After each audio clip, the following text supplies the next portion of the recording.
السلام عليكم ورحمة الله وبركاته. ازيكم يا طلاب الصف الرابع؟ ان شاء الله النهاردة هنشرح اول خريطة في منهج الصف الرابع. اللي قدامكم دي يا حبايبي الاول خريطة مصر. هنتكلم عن البحار اللي موجودة في مصر. احنا عندنا بحرين، اول بحر موجود فوق كده اسمه البحر المتوسط، يبقى البحر اللي موجود فوق في اول الخريطة ده البحر المتوسط.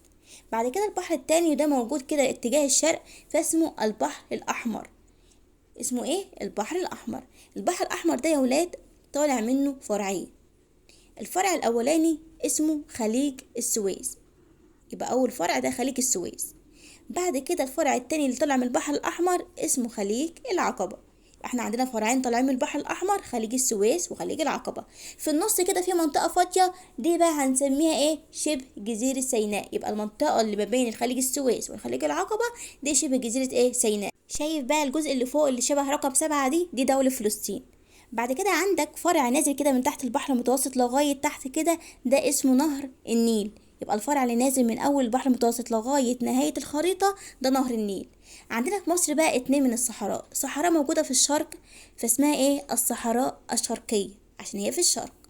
اما الصحراء التانية موجودة في الغرب فاحنا بنسميها الصحراء الغربية. يبقى الشرقية في الشرق والصحراء الغربية فين؟ في الغرب. شايف انت بقى نهر النيل كده طالع منه فرع وفرع هناك تحت البحر المتوسط عاملين شبه رقم 7، دي الدلتا. يبقى اللي هي شبه رقم 7 دي فوق دي الدلتا. تمام؟ وصلتوا معايا لغاية هنا كده احنا خلصنا شرح اول خريطة في منهج الصف الرابع.